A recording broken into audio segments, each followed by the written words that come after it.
ایک عورت بکریاں چرایا کرتی تھی۔ وہ رات کو ایک خانقاہ کے پاس سے گزرتی تھی۔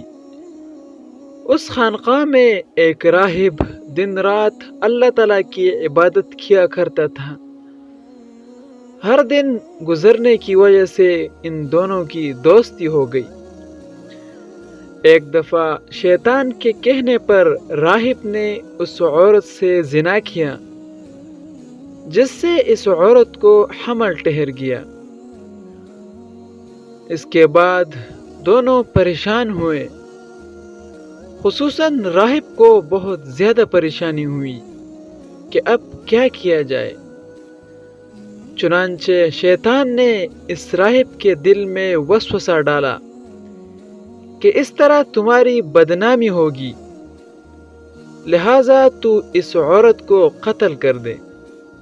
راہب نے یہ خیال آتے ہی اس عورت کو قتل کر دیا اور دور جا کر اس کو دفن کر دیا تاکہ اس طرف کسی کا دھیان نہ ہو، اور اسی طرح میری عزت باقی رہے گی اور لوگوں کو بالکل پتہ بھی نہیں چلے گا۔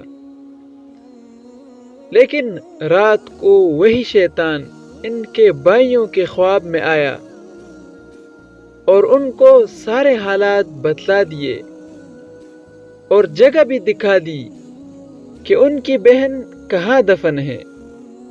صبح اٹھ کر سارے بھائیوں نے اپنے خواب دوسرے کو سنائے تو سب کو یقین ہو گیا کہ خواب سچا ہے، لہذا انہوں نے یہی بات بادشاہ کو سنائی تاکہ بادشاہ اس کا حل نکالے۔ بادشاہ نے عورت کی لاش نکلوا لی اور راہب کو طلب کر لیا۔ جب راہب بادشاہ کے پاس جا رہا تھا تو وہی شیطان انسان کے روپ میں ملا اور کہا کہ تم بادشاہ کے پاس جا رہے ہو، وہ تو تمہیں قتل کر دے گا۔ اگر تم مجھے سجدہ کرو تو میں تمہیں بچا لوں گا۔ لہذا راہب نے اس کو سجدہ کر لیا، اس لیے کہ راہب بہت زیادہ پریشان تھا اور راہب بادشاہ کے سامنے نہیں جانا چاہتا تھا۔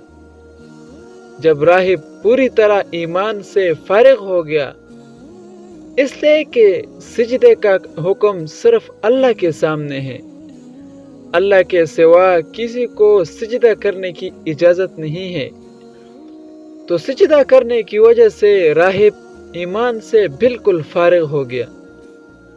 تو اسی شیطان نے اس سے کہا کہ میں تیرے ان تمام کاموں سے بری ہوں، میں تو رب العالمین سے ڈرتا ہوں۔